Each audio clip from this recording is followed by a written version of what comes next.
Today, we're making my favorite version of salsa verde. I know there are a few recipes for this on the channel already, but this is the one I come back to again and again. So let's get cooking. We're going to start with a dry pan and our dried peppers. You might notice that I'm not in my usual kitchen. These peppers, at least the ones that I'm using, are pretty hot. And for the air quality inside the house, my family prefers I do this particular cooking al fresco. So I'm going to add my dried chile peppers, any kind you like. You can choose them based on flavor, heat, whatever you can get a hold of. These are peppers that I've grown and dried myself. And so my variety is we have a few habaneros, and I have a couple of hotter peppers. So these are ghost peppers, and then some cayennes just to round it out. They're not quite as hot, but they're nice and flavorful. So you want anywhere from 5 to 10 dried peppers, just depending on the heat and the variety, the flavors that you choose. All right, so we are going to toast those for 1 or 2 minutes. We just want to bring some of the flavor back out in those dried peppers, and then they will go into the blender to get ground up.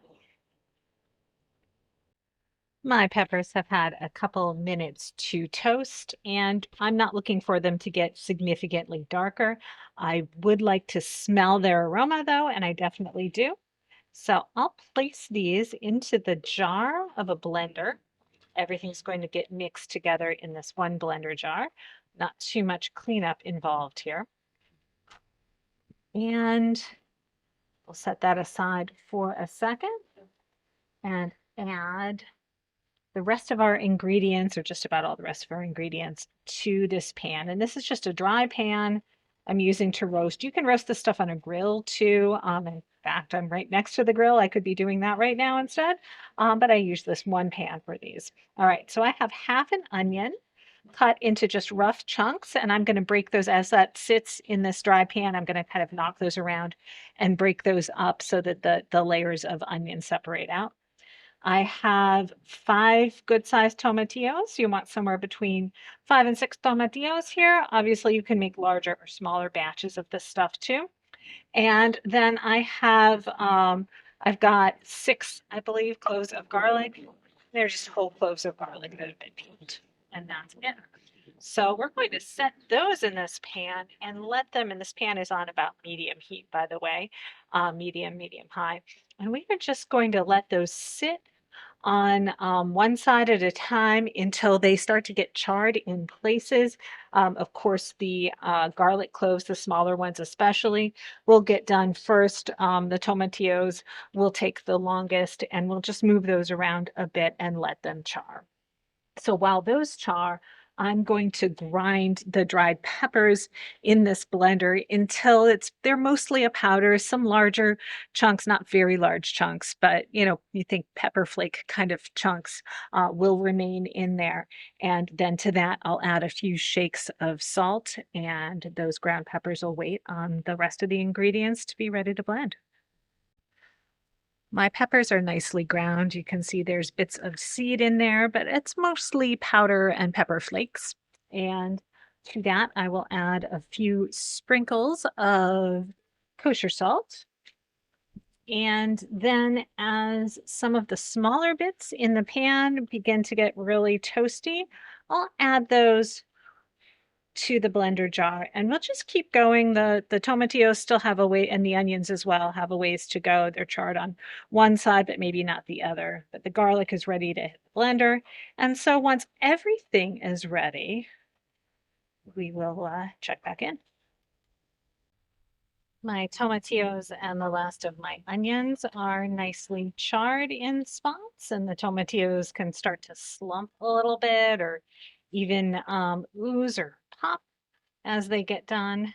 So into the blender they go.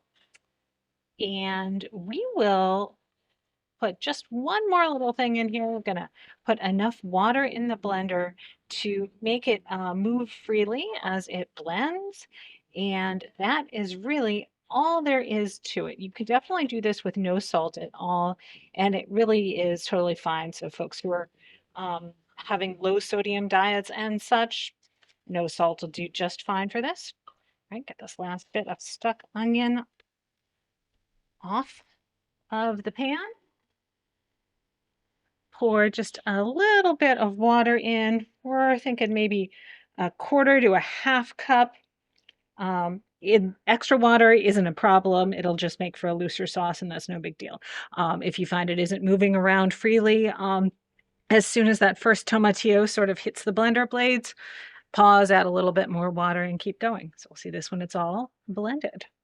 One more caution, when you're blending something that's hot, temperature hot, do be careful with the lid to the blender jar. That heat is going to, as it's released from the tomatillos especially, is going to expand and want to pop the lid of the blender jar right off. You could take the center part off if you want, although that might not prevent that from happening, and you're going to get a real strong hit of pepper. So I prefer to just kind of gently keep my hand on top of the blender jar when I blend. All right. And here we have it. Nice and sloshy, no noticeably large chunks of tomatillo or onion left in there. Not completely smooth, although you could certainly blend further until it is. I'm going to call that done and pour it into a jar, like so. And then we'll let that cool completely before we put a lid on and put it in the refrigerator. And just a quick note, this stuff will tend to get a bit hotter as it stands. So just FYI, if you feel like it's not quite hot enough and you are tempted to add a little bit more crushed or ground dried pepper, which you definitely can do to adjust the heat, wait until it cools fully and try it then, and then go for it. All right, we hope you give this a try and you check back every Friday for a new recipe.